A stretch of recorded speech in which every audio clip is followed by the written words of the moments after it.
Hi అండి. ఈరోజు tomato egg curry ఎలా చేయాలో నేర్చుకుందాం. ముందుగా స్టవ్ వెలిగించి ఒక బాండీ పెట్టుకొని అందులో 2 టేబుల్ స్పూన్ ఆయిల్ వేసుకొని వేడెక్కాక జీలకర్ర ఆవాలు వేసి వేగాక 3 పచ్చిమిర్చి ముక్కలు సన్నగా కట్ చేసి పెట్టుకున్న ఆనియన్ ముక్కలు వేసుకోవాలి.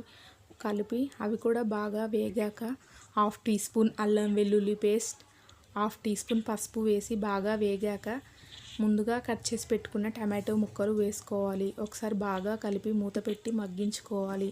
ఇలా సగం మగ్గాక ఇందులో రుచికి సరిపడా ఉప్పు కూడా వేసుకోవాలి. ఒకసారి మళ్ళీ కలిపి మూత పెట్టి మగ్గించుకోవాలి. బాగా మగ్గాక ఇందులో కారానికి సరిపడా కారం వేసుకోవాలి. 2 టీ స్పూన్స్.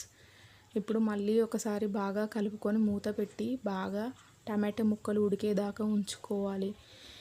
ఇప్పుడు టమాటా ముక్కలు ఉడికాక ఇందులో ఎగ్స్ పగలగొట్టి వేసుకోవాలి. మనకు కావాల్సినన్ని ఎగ్స్ ఒకదానికొకటి కదపకుండా వేసుకొని మూత పెట్టి బాగా ఉడకనివ్వాలి. ఇవి బాగా ఉడికాక ఒక సైడ్ బాగా ఉడికాక మరొక సైడు తిప్పి వేసుకోవాలి.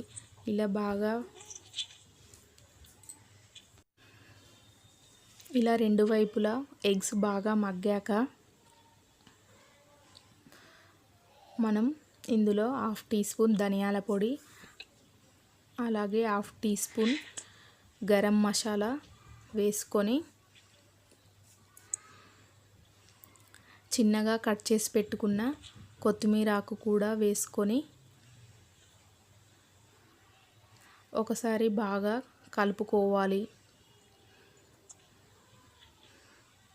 ఇలా కలిపిన తర్వాత ఒకసారి మూత పెట్టి మళ్ళీ ఒక 2 నిమిషాలు బాగా మగ్గించుకుంటే ఎంతో టేస్టీగా ఉండే టమాటో ఎగ్ కర్రీ రెడీ. ఇది అన్నంలోకైనా, చపాతీలోకైనా, పుల్కాలోకైనా చాలా బాగుంటుంది.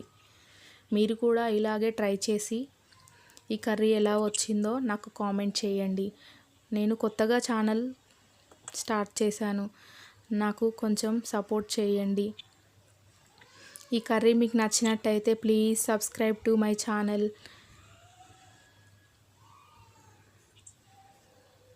Please subscribe.